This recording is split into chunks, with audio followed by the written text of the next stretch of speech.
I've just decided I have so many double downs. This is probably going to be mostly a day of double downs. So how about we call every Friday Double Down Friday? All right.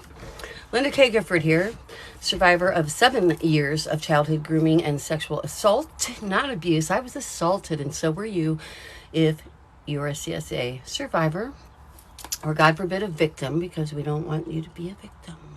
That's what we're not doing anymore. All right, here, let's get in a little bit. See all the tiny lines in crow's feet.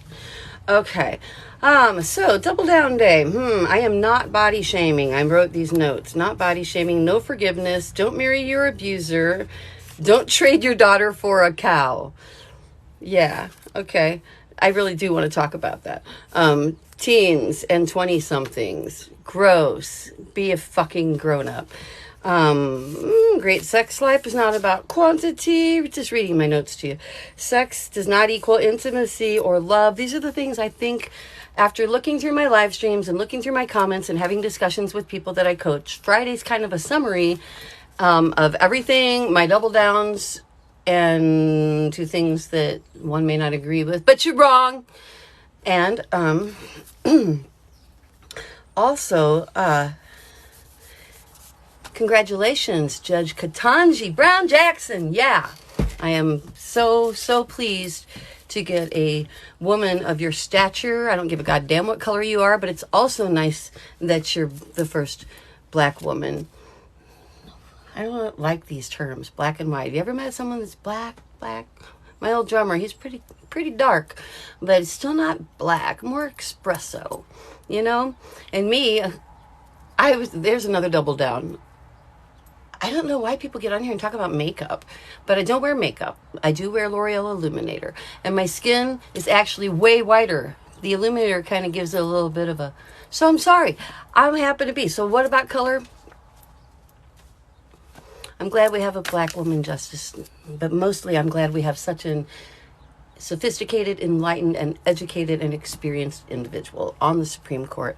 Thank you very much. Judge, Supreme Court Justice Ketanji Brown Jackson. So, let's see, what else is on my double downs? Oh, I have to double down on this constantly. People just, the religious, the deeply religious. And I don't have a problem with your religion, just the people who have confused the power trippy part of their religion with the kind and merciful, loving, love your neighbor part of their religion. People that buy into the power trip and the, you know, you have to believe this and you have to believe that. Even though we came up with all that stuff in different parts of the world, obviously it's all just kind of ways to describe or control. So, keep the good part of your religion that is loving kindness, definitely. But when it comes to forgiveness, the sense I'm talking about, okay, I will agree with those I argue with. And if I have argued with you, you're a lucky soul, because I generally don't waste my energy arguing with anybody unless I feel you have a partially valid something to say. I have Asperger's and I have no time for nonsense. I need 3 of me working 48 hours a day to accomplish what I need to accomplish. And anyway, just saying, you will always get it straight from me. And when it comes to forgiveness, forgiveness is overrated. And that is a chapter. My chapters are short. There's a lot of chapters. I'm going to read you my chapter titles. I was making a list of chapter titles last night, new ones. New chapter titles, because I like lots of little chapters. That way, if you like keep it in the bathroom, it can be like, you know, your read and relax book. And sexual assault survivor guide. I don't know. In any case, forgiveness is overrated. And here's why. The go-to is always, well, you've got to forgive yourself. And like I said yesterday, no, you don't. You didn't do anything wrong. People who tell you you have to forgive yourself, that's a hidden power trip. That's the hidden power trip, because it implies that there is something that you have done that needs forgiven, and there is not. Okay? And where I get really hung up are religions that act as culture. Religions that disguise themselves as culture. culture that disguises itself as religion. So this is another double down. And oh my gosh, I can't even believe that I've had this with good church-going old Christian ladies have doubled down with me about leaving other cultures alone. Cultures that mistreat women, cultures where women can't make their own decisions, cultures where you can't choose who you marry. Can you imagine? I mean, we're CSA survivors and we have a chance to learn the things I've been talking about intensely, especially the last 2 days. We've been intensely talking about your own orgasms, your own pleasure. The fact that if you aren't taking care of you, you can't give to anybody else. You can only be a tool for them. And that's something I wanted to expound upon today is I spoke at length about how if you're not making yourself happy, then then the other person doesn't even have a chance to experience the full heights of, when it comes to sex, sexual pleasure. And when it comes to talking, be just the depths that an honest relationship can bring. And if you are in a relationship like that, where someone is not even interested in you or your pleasure, and where you can never live up to them and they're condescending and patronizing to you, that's not a marriage. That's not a partnership. That's nobody you should be with. I don't care if you've got 16 kids. Get the hell out. Plot, plan, find your way, apply for aid, talk to friends and relatives, do what you need to do, but put you and your happiness first, because you cannot teach even your children. If you are just one of these people that's just giving for everybody else, is that what you want to teach your kids to do? Do you want to teach your I talk about all kids, but specifically right now, daughters, is that what you want to teach your daughters to do, is submit? And do you want to teach your transgendered children and your gay children and all the other permutations of LGBTQIA?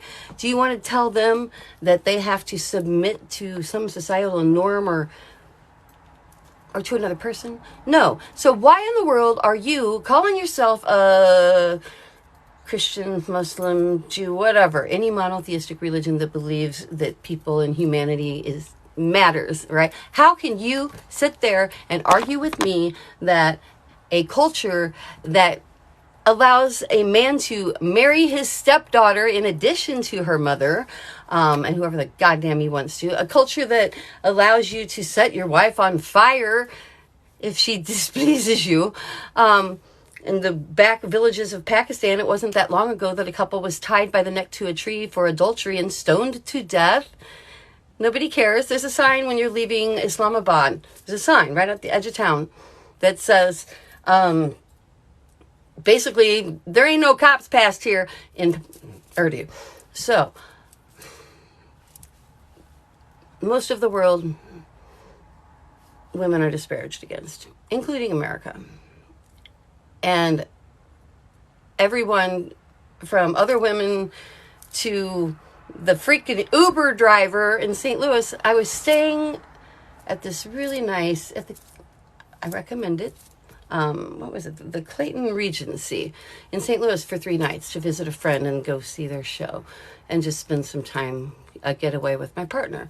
And I decided to take a train from Springfield to St. Louis, and then my partner would pick me up, but he was running late, so I got an Uber right to the hotel. And the driver from Ethiopia, very well dressed, very educated, young student, but he's trying to convince me how good I've got it. And I'm just like, all you're convincing me is how bad women where you are from have got it.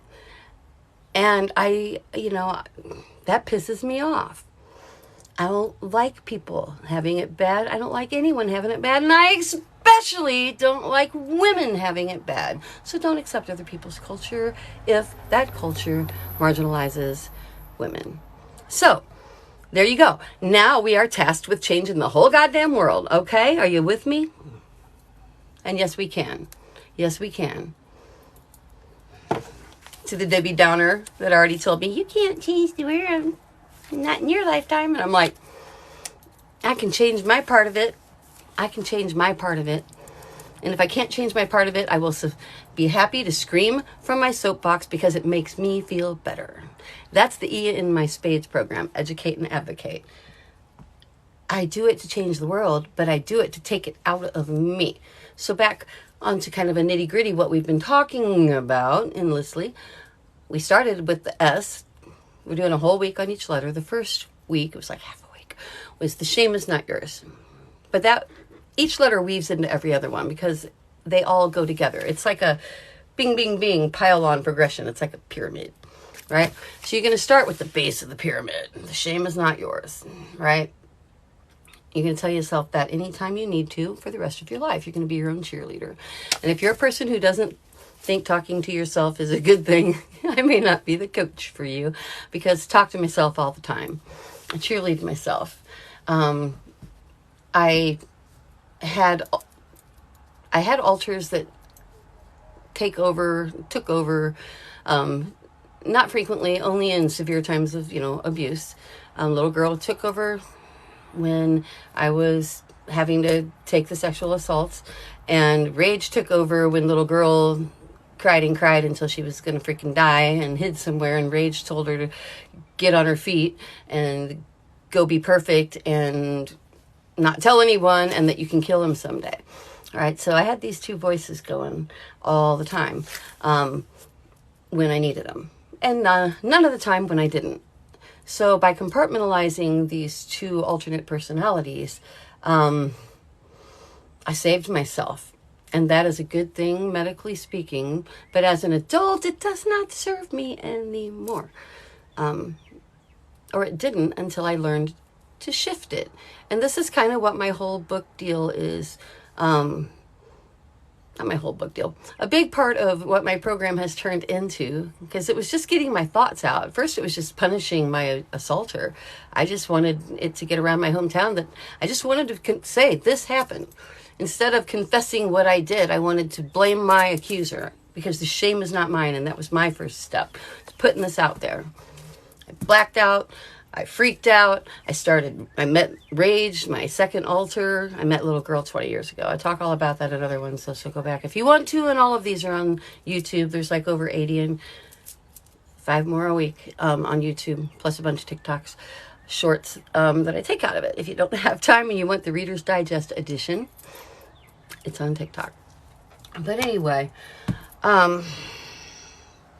it's just so important that you realize the shame is not yours, so you can get on to the P in spades. It's separating the past from the present. You're going to do this all day long too, right? So now that you know the shame is not yours, that's the base of the pyramid, remember? The next thing that's going to happen the most frequently is the CPTSD experiences. Being reminded of something traumatic that happened to you and having it appear in your world right in front of you, playing simultaneously with the now you. And you've got that one moment, which I talk about at length, go back, but I'm not going to do it now. You got that one moment to stick with the present. You can jump down that CPTSD rabbit hole and freak out and cry, scream, get a headache, lose it, go to the hospital, drink, have stupid sex, whatever. You can do that, or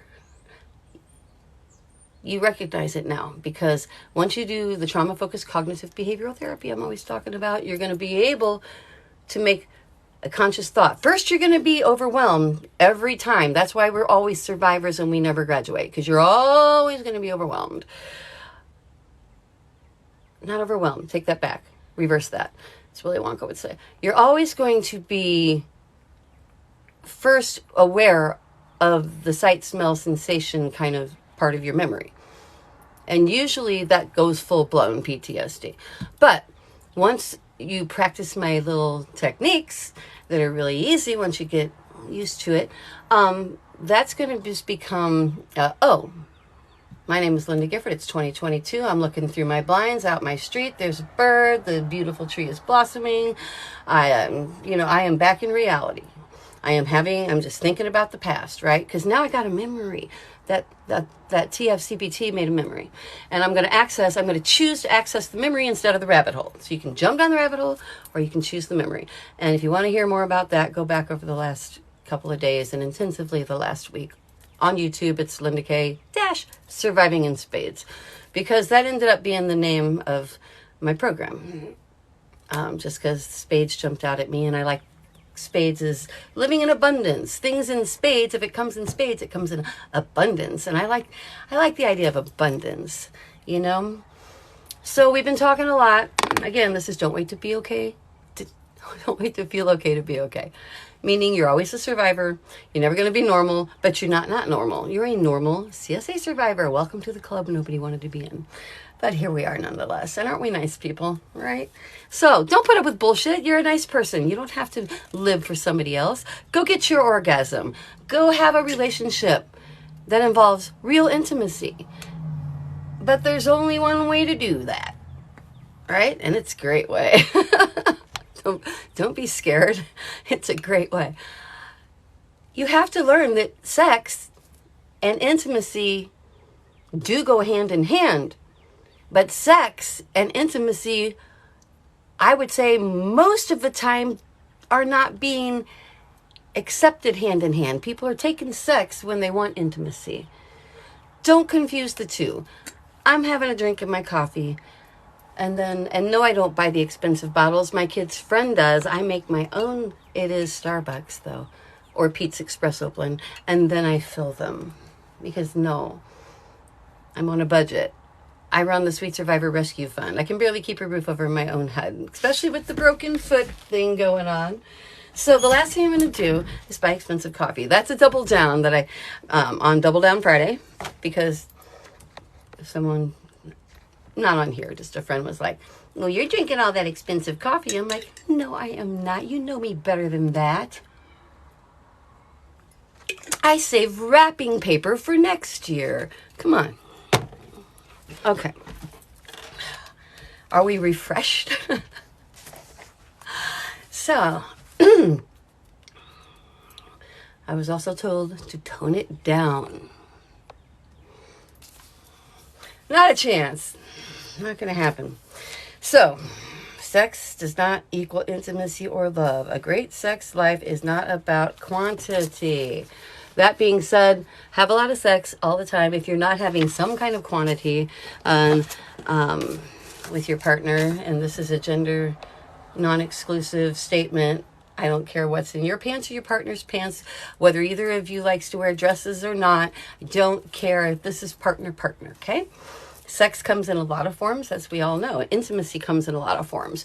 One of the forms sex comes in, and this is the one I want to talk about, is the one where you're dissociating and you're having sex and hoping for love because you haven't made the connection yet that...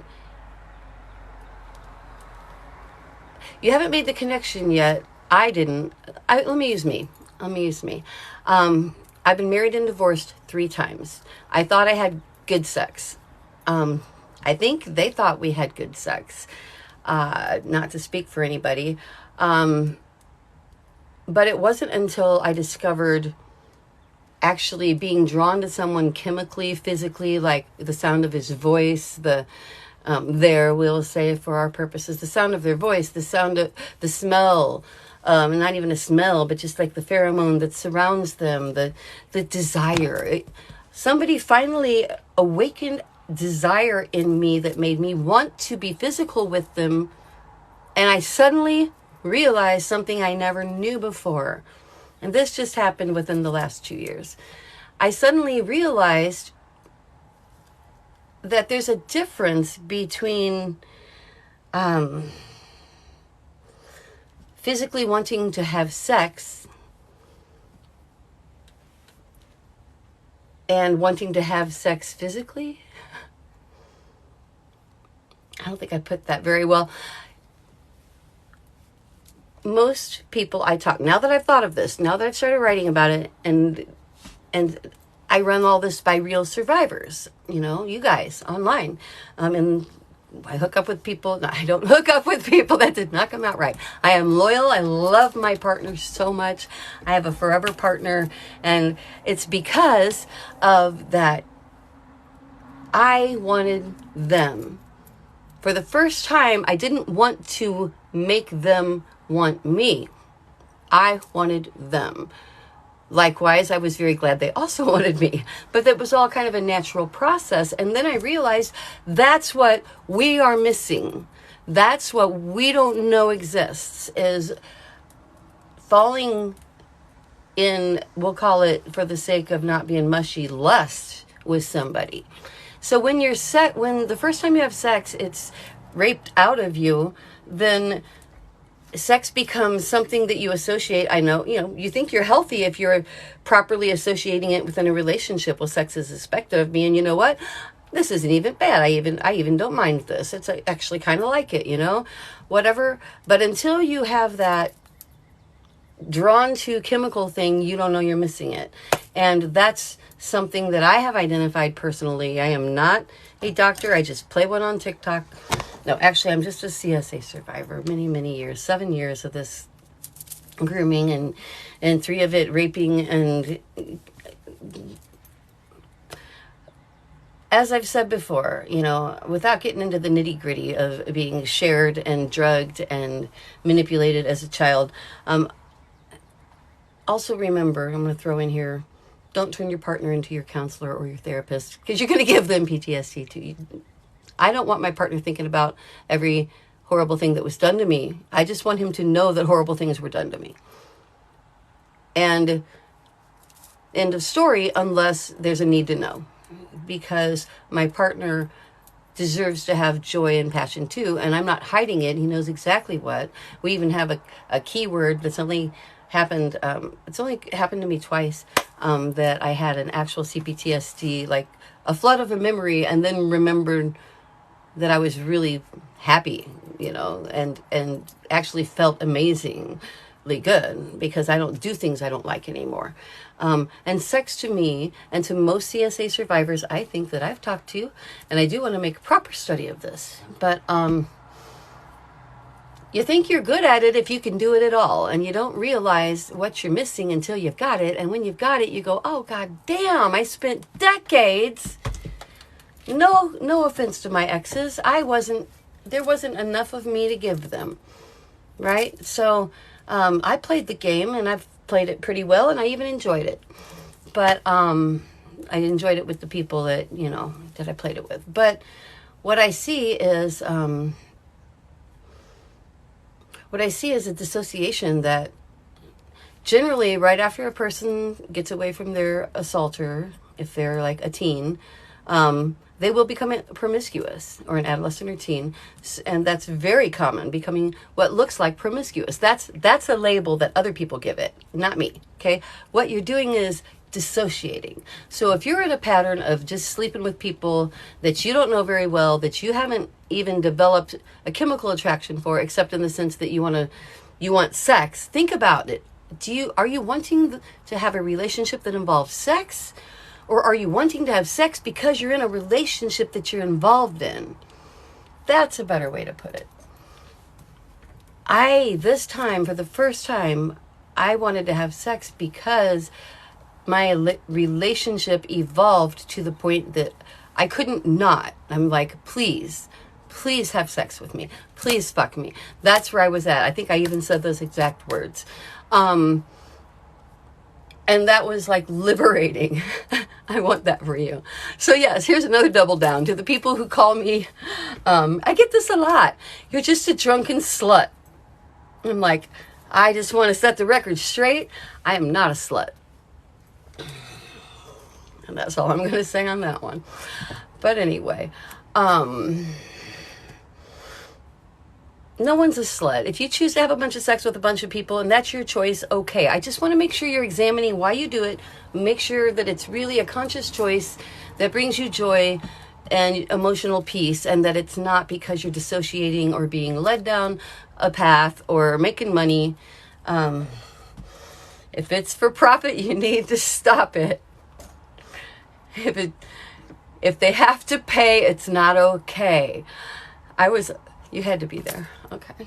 This was last night. Last night, here, a little interlude. Last night I was writing chapter titles that I've been thinking of but had not written down. So here are the new chapter titles and I've already got too many, mind you. My book is already too long.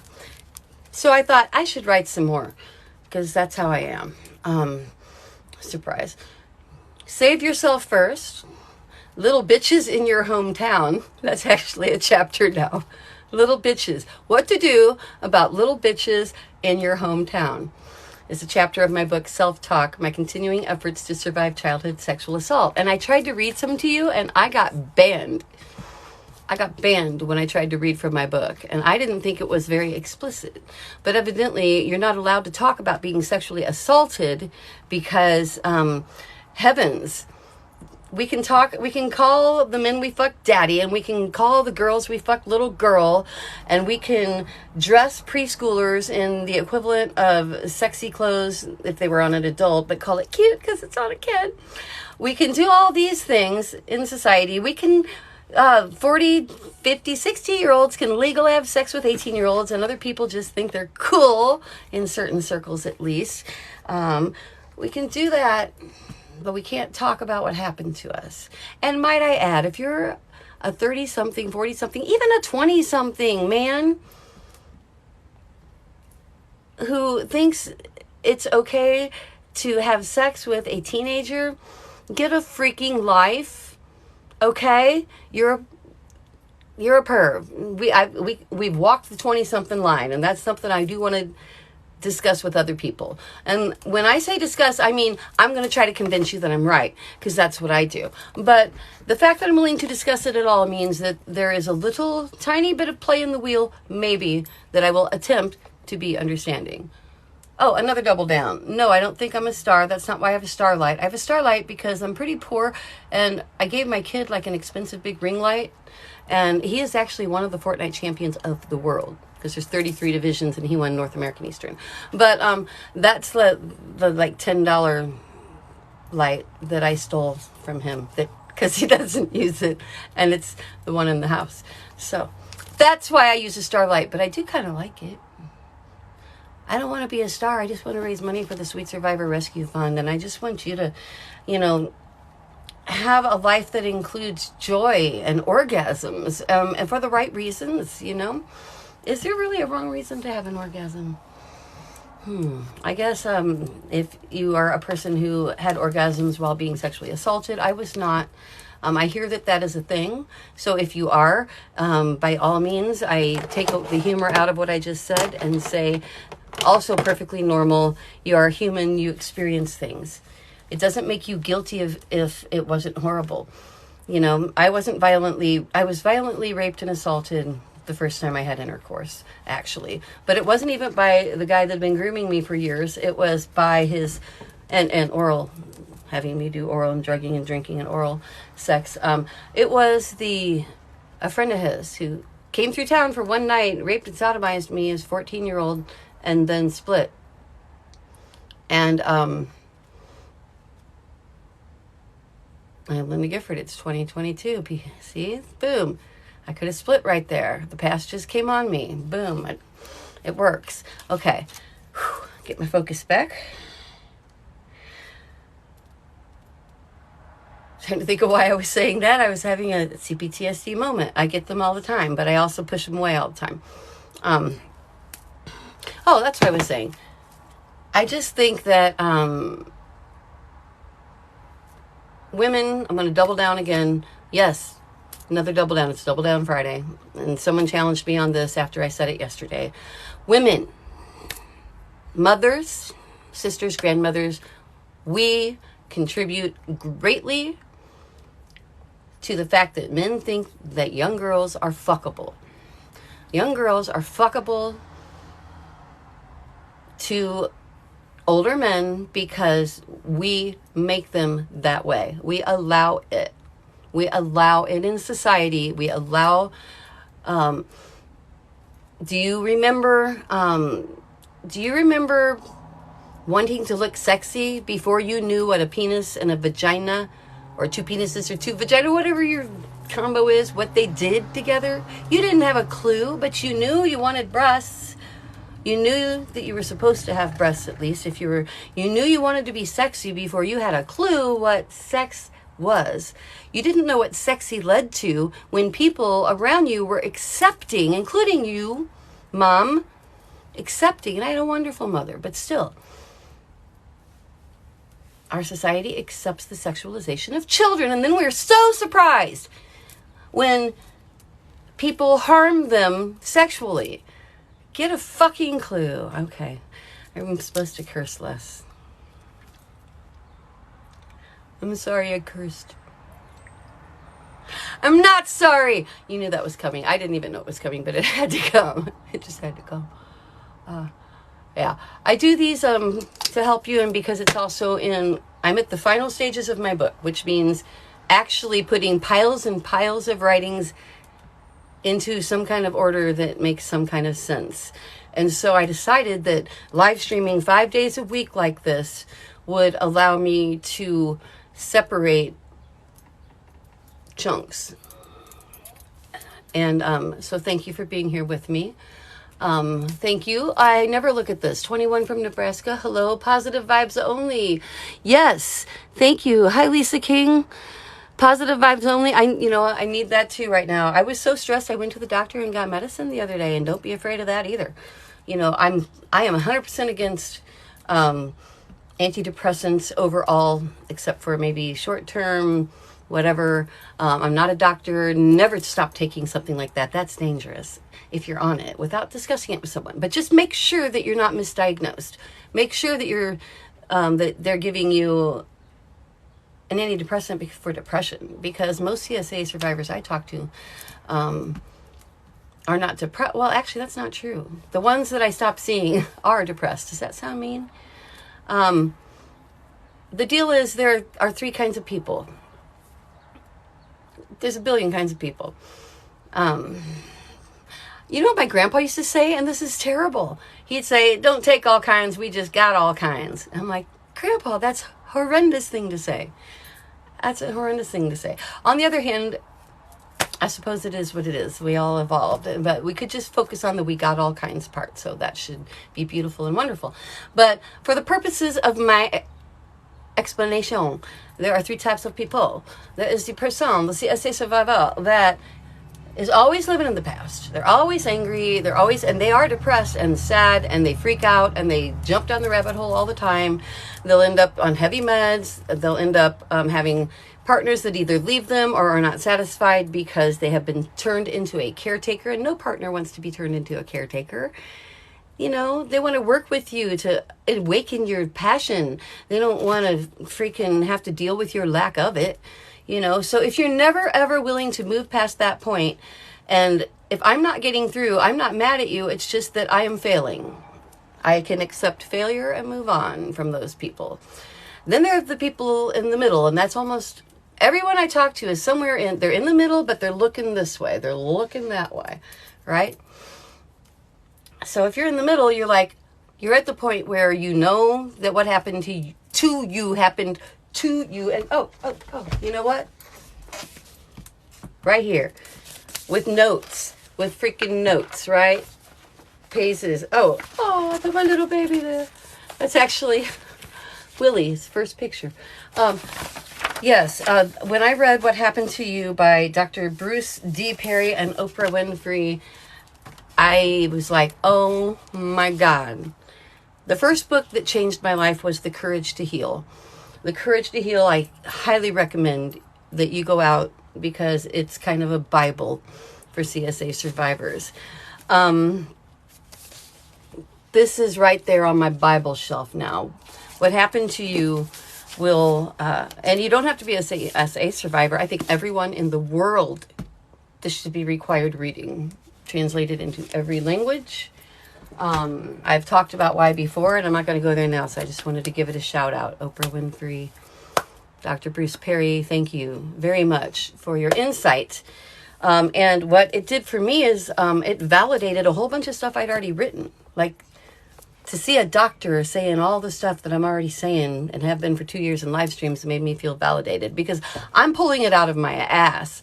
But my ass is a CSA survivor, therefore, and after I pulled it out of my ass, 3 separate university professors from 3 separate colleges messengered me asking if they could use it as required reading. So I think I'm onto something.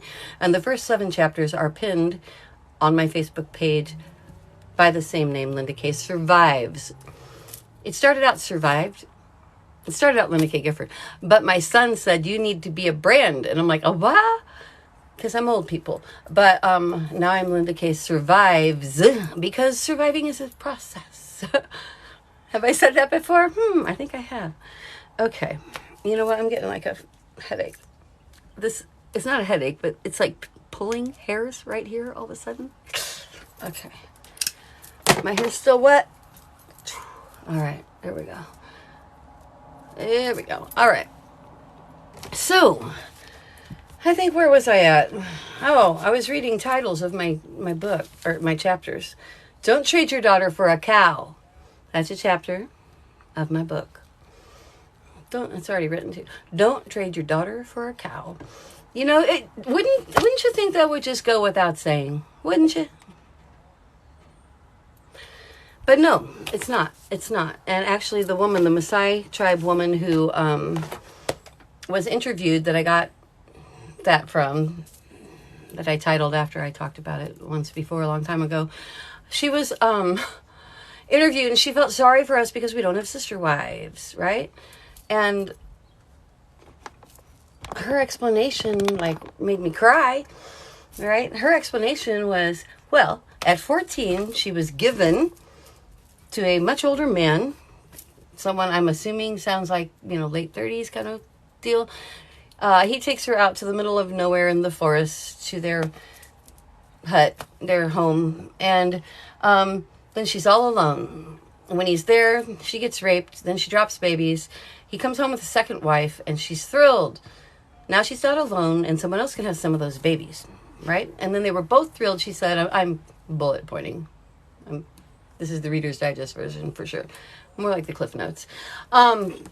Third wife comes, super, super excited now, because now we've got 3 people having babies and more to make daughters, because these words came out of this woman's mouth, because we can trade them for livestock, because we can trade them for cattle. So she's glad to have sister wives, so they can take some of the raping, have some of the babies, make more babies, so they can trade their daughters for cattle. So this goes back to, don't respect other people's cultures if they marginalize women. And the women may not even know they're being marginalized. They don't want to think their life sucks. They're going along with all they know. Does she seem happy? Yeah. Let's see. If we put her in our shoes for a while, and then say, would you like to go back to that lifestyle? Or would you like self-determination, orgasms with somebody you choose that you're really attracted to, and you don't have to sell your daughter for a cow? I'm guessing she's going to be with us. I am. Oh, off topic. Almost everything I wear, cuffs, yes. Leather cuffs from Africa. This is DZI Meditations from Indonesia, actually Tibet. My son made me this one, John. Thank you. I love it. I wear it all the time when he was little. These are brass images. And the reason I don't tag, which I was asked, you talk about, your jewelry and everything you wear being from your store. feelgoodfairtrade.com is my store. We've been in business 5 years next month. Yeah. 5 years open online as an ethical retailer of 100% certified fair trade, gifts bought from over 20 women, from over 40 groups in over 20 countries. Okay. But they change all the time. So while there's always 1,500, 2,000-ish gifts on there, I don't tag them, because by the time that I do, it'll be gone. These are products bought from actual women and families and communities of artisans that we pre-buy them, and we put them in our warehouse, and we sell them to you in small quantities, because it's one person, not a machine. And many of them are working without even electricity and all. And most of them are either escaping sex work, being offered an alternative to sex work, is a better way to put that, rescued from trafficking, say our Starfish line, Maya tribes, they are rescued from all kinds of things, and then taught a trade. Our scarves, I don't do clothes because it's too much of a return, but our scarves and bags, many of them are from Indonesia, from women also being lifted out of poverty or being given an alternative to sex work. We buy from communities of men in Haiti who are painting, who are taking recycled steel drums and creating beautiful wall art. Feelgoodfairtrade.com is super important to me to support. Makes me able to do this. But I've also started a new charity called the Sweet Survivor Rescue Fund, and I'm going to have sweet merchandise for you really soon. And there'll be a Sweet Survivor subscription. It's actually, I did start it and then closed it, and it's about to open with this website. I keep promising to open, but it just takes longer than it's taking longer than I want it to, because I'm doing all my own IT and I know how to do it, but I need 3 of me. So I'm also looking for volunteers. Volunteers with Sweet Survivor Rescue Fund would be really nice. So don't trade your daughter for a cow. Chapter of the book. I'm no longer... Oh, it's that meme. The meme. It's on my Facebook page. I love it. I'm no longer fighting my inner demons. We're on the same side now. Yeah. That's the educate and advocate, though, because you just can't go kill people. I mean, you can, but there are consequences.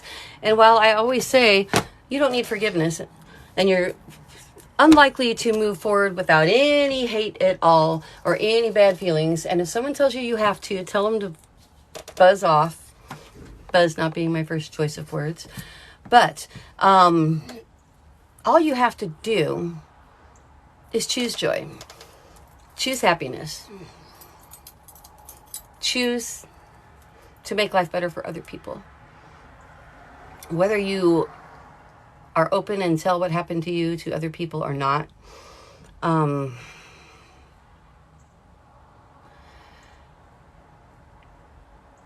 you can choose to tell yourself. You can choose to tell yourself that the shame is not yours, and you can choose to tell yourself, I'm no longer going to just try not to think about what happened to me. I'm going to think about it. But just enough to make a memory. Do your trauma-focused cognitive behavioral therapy. Go back to last week. Go back to the last several live streams on YouTube. Linda K-Surviving in Spades. And you will get lessons in that. And we'll talk about it more, and we'll circle back to it because they all wrap up together, my Spades letters. And this whole week has been about not waiting to feel okay to be okay. So I hope what you've gotten out of this is there's never going to come a moment where everything's honky peachy perfect dory. But manifesting a better life is a choice. And I reiterate often, but again, manifesting, don't think of it all like, oh, I have to make things. I have to make what I want appear. That seems so hard. Just make what you want disappear until, not the killing stuff, not the vengeance. This doesn't have to do with that. Okay. Make the job trail. Make the partner. Make the bad parts of your relationship. By all means, I'm not saying check your partner out immediately, at least.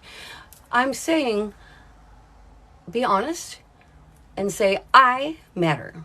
I will have sensations and feelings, and I will have sex with someone that smells like someone I want to have sex with, not someone that I have to because I'm married to them, even though they got to be like really gross or unattractive to me, or they're mean to me or whatever, but I have to because we're married.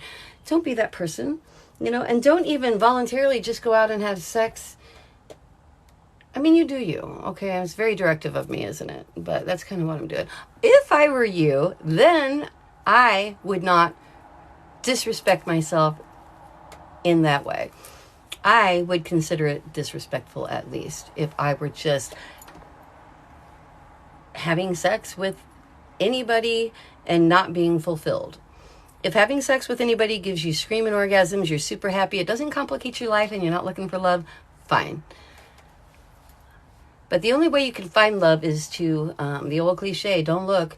And the only way you can not look and find it, both, is to be open and aware of your own feelings and your own sensations. And I just think you have to know a person better than that. I think you have to, somebody needs to fuck your mind before you let them fuck your body.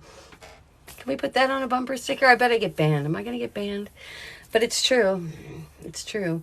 But You don't want someone who's a mind fuck. You want someone who's willing to make love to your mind until you say, I want your body.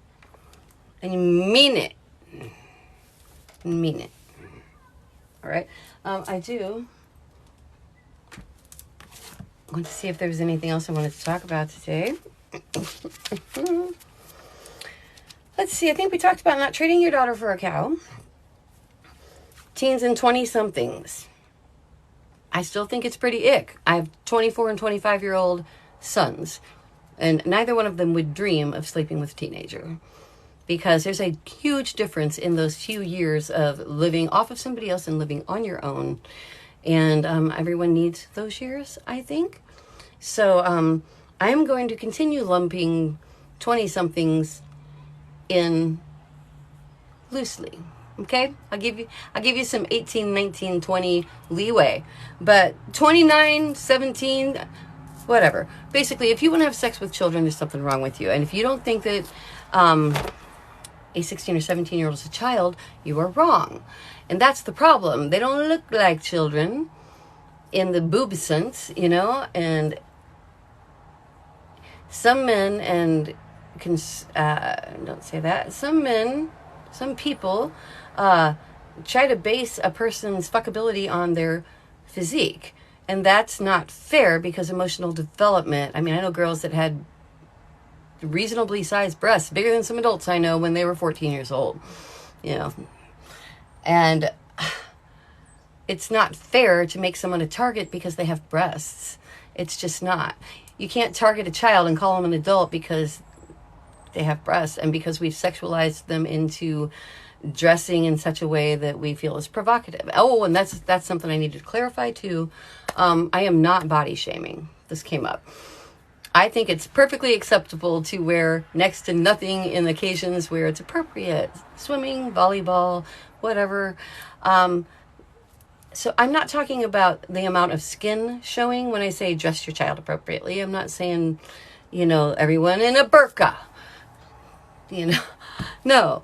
And I think priests really ought to, like, you remember when the Catholic Church a while back said that men and priests, like, or that women need to not wear spaghetti straps and stuff because they're just provoking priests and men. And I'm like, maybe instead keep your dick in your pants when you see a nice set of shoulders or knees, okay? Maybe that. So no, it's not about the amount of skin that's showing. That's not what I mean. I'm talking about, there are certain things, you know, consult your Adam and Eve or Victoria's Secret catalog and find items that we generally, like a thong, for instance, is generally considered a more sexy thing. You can buy thongs for 12-year-olds. This is what I'm saying. Sexualize a child, and don't be surprised when people treat them like a sex object. So I would prefer you to not do that. Don't do that, actually. Educate and advocate against that, please. All right. I think we're good for the day. Mostly I wanted to tell you how not to be okay. Yeah, how not to be okay. What do you think about, one more thing I wrote down, because this whole Tiger Woods comeback. Every time Tiger Woods comes up, I immediately think of, I'm a sex addict. And as a CSA survivor, knowing that there is a, what appears to be promiscuity, which is really dissociation in disguise happening, knowing that, I decided I should stop being so judgmental, because I tend to think when someone says they're a sex addict that they're full of shit and that it's just an excuse. And a lame-ass one. But anyway, maybe I should be more forgiving. Or not. Maybe they're creeps. See what I'm going through? What do you think? I'm like, you filthy perv. You know? Is he the one? Or was it, I don't know, someone bought their wife a big diamond, like huge multi-million-dollar diamond, and I'm like, I'd say thank you for that. I'm going to go buy my own house now. The way I feel about it is, if my partner's whatever they've got has been touching somebody else's whatever they've got, I'm no longer going to ever be able, not interested or even physically able to touch them again. I think that's disgusting. I was asked to forgive a cheater, and I'm like, is that a thing? And I get asked a lot, you know, how do I deal with a cheating spouse? And I'm like, you've got the wrong coach. I deal with CSA survivors. And even if I did start to see you, if you are a CSA survivor, you're going to have to get over that really quickly, or I'm not going to keep seeing you. Because I see, back to where we were, and then I'll wrap up on that. 3 kinds of people, right? I was saying those people over there, they're always going to be mad. They're always going to be angry. They're always going to be depressed. They're the ones pumping the antidepressants, and maybe they need them. But it's too bad, because I think it's stopping them from having real sexual feelings. And real sexual feelings only come when you respect yourself and when you really want to be with someone. And you only really want to be with someone if you allow yourself to be who you want to be in every way. And then just see what's left in your picture. De-manifest. Manifest reality by getting rid of whatever you don't want. And all that's going to be left is what you do, what you can accept, what you like, and then draw from that pool, right? So think of manifesting reality as removing all that stuff till all that's left is what you like. Like I said, I'm reiterating, but it's so important. And then apply belief. This is the last thing I really want to clarify because it keeps coming up. I always get into people try to get me into religious arguments, and I'm like, dudes, I've already told you what I think about religion. Keep the love and the goodness part, but realize that trippy power stuff came into play and started making rules that disparage against people, and throw that crap out. Okay? You can love the good stuff, but you've got to reject the bad stuff. But belief, when I talk about belief, most people, you're so hung up on belief being like in something. I believe in the 10 Commandments, which is just common goddamn sense. I believe in miracles. Well, you can or you can't. But if someone tells you have to believe that this thing happened way in the past, whatever, or you have to believe that this miracle happened, and if you don't believe this thing, whatever it is, if you don't believe that women are meant to be subjugated, if you don't believe whatever, then you are wrong, and you have to believe. That's where most people are hung up. They think of belief as something that they automatically put resistance up. So when I tell you need to believe in something, I meet immediate resistance. Don't tell me what to believe. I'm a this, I'm a that, I'm a whatever, I was raised a whatever, or I reject this or that or whatever, and don't tell me what to believe. And I'm not telling you what to believe. It's ridiculous. I'm telling you that belief is a tool. In the sense, you can have all the other definitions you want. Lots of things have multiple definitions.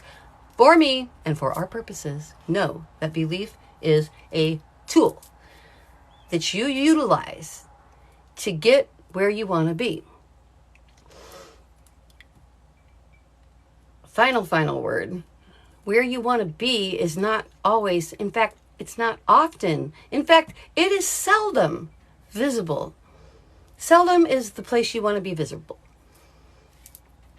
And that stops people. That keeps them in the middle. It keeps them that middle person. I know what happened to me. I'm taking steps to be better.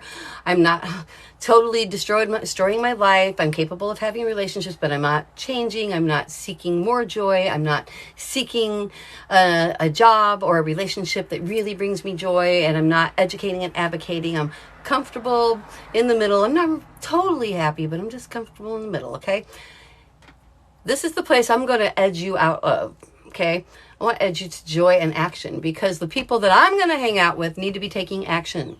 And that's what all next week is going to be about, educating and advocating and taking action. So the thing I want you to do, your homework this weekend, is to realize that at the end of the path is something unseen, but it's goddamn better than the end of the path full of things you do not like.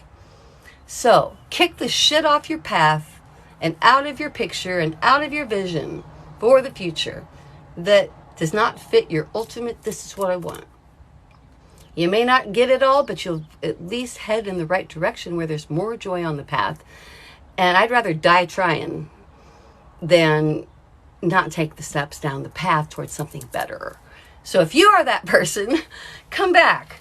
Come back next week, because we're going to start talking about educating and advocating. And of course, every single letter wraps up it every day, because it does. Because it's how we do this. So let's do it together. What's the S? The shame is not yours. Bottom of the pyramid all day long. The shame is not yours. Okay, I know that, right? Consciously. Boom, you're already not that person. You know the shame is not yours. You're out of that. You're over it.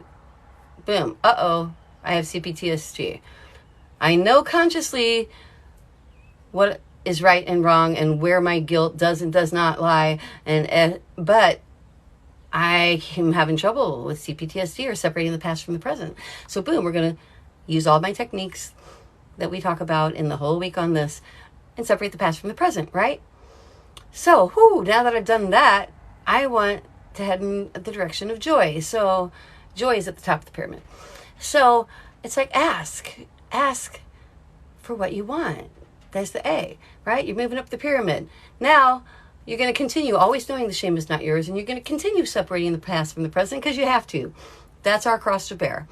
That's why we have CPTSD, and that's our cross to bear. But we're going to bear it well, and it's not going to hurt us so much anymore, because we are educating ourselves, right? And we're going to ask for what we want. And by asking for what we want, we can be honest, because honesty, you can't ask for what you want if you're not honest. So now I've forced honesty out of you. Ha! Take that. So then we're going to go do the things, and we're going to take the steps in the direction, like the whole week we've talked about. We're not waiting to feel okay to be okay, because we're mostly okay. We're going to always be mostly okay. So now we're taking action. We're not waiting, right? Next week, we're going to educate and advocate, because that is how you take it out of yourself. And kind of straddling this week, not waiting to feel okay and be okay, and educating and advocating, is making the mental file I talked at length about yesterday. To recap, you're so used to swallowing it, draw it, paint it, whatever you need to do. And then you're going to make a memory. In doing that, you have just made a memory out of the mess that becomes CPTSD. And that memory, now you're going to file it not back in your heart and your gut, but right up here in your open mind mental shelves. So I'm going to make this a chapter of my book. I said it yesterday and I really like it, and I forgot to write it down. Or I think I did write it down. Your heart and your gut are two tinted windows, like your mind and your soul are to open shelving, right? You want to see that file. Now you know what's in it. You don't have to re-experience it all the time. Put it goddamn away. Keep it there for when you need it. Access it for literary purposes.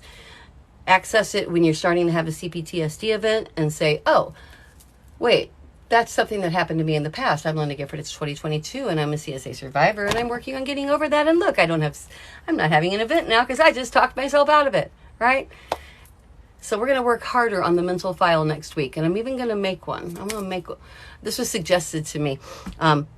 Actually, I think I suggested it. My therapist said, that's a great idea. So let's make a box. It says SWEET, which means survivors will end Earth's trafficking. And that is why the Sweet Survivor Rescue Fund is named the Sweet Survivor Rescue Fund. And I've got sweet merchandise about to be launched, hopefully this weekend. So stay with me. Let's educate and advocate next week.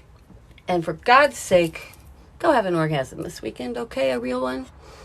And don't fuck anybody that doesn't smell good to you. Talk to you Monday. 4 o'clock. We've settled on 4 to 5 from now on. 4 to 5.